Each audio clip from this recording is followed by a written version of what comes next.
Maafisa wa polisi walimtia mbaroni mshukiwa huyo kwa jina Milka Wangoi Waithera nyumbani kwake katika mtaa wa Zimmerman akiwa na silaha hizi hatari kwa usalama, silaha ambazo huenda zingetumiwa dhidi ya Wakenya wasio na hatia. Hata hivyo, Waithera alikiri kuwa silaha hizo ni za mumewe na maafisa hao wa upelelezi wanashirikiana naye katika uchunguzi. Kama hizi bunduki ambazo ziko mbele yetu si za serikali. Hizi bunduki tuna suspect ni zile ambazo zinanunuliwa na wananchi alafu wananyang'anywa. Mumewe mshukiwa huyo Jamal Juma Kibiringe amekuwa akisakwa vikali na maafisa wa polisi kwa muda na anaaminika kuhusika na visa vya ujambazi hapa jijini.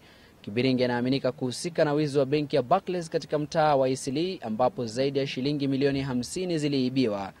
Polisi wanaendelea na uchunguzi kutathmini iwapo gurunedi lililopatikana lina uhusiano wowote na mashambulizi yaliyotokea hivi majuzi. Mkuu wa polisi mkoa wa Nairobi Anthony Kibuchi ametoa picha za mshukiwa na kuwataka Wakenya kutoa habari zozote zitakapopelekea kukamatwa kwake.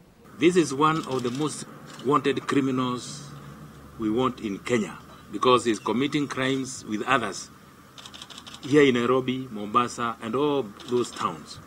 Kibuchi aliwataka Wakenya kumakinika kuwatambua washukiwa aina hii ili washirikiane nao kupiga vita, huku hali ya usalama nchini ikiimarishwa baada ya kundi la Al-Shabaab kutishia kutekeleza mashambulizi. Mohamed Mahmoud, Citizen Nipashe, Nairobi.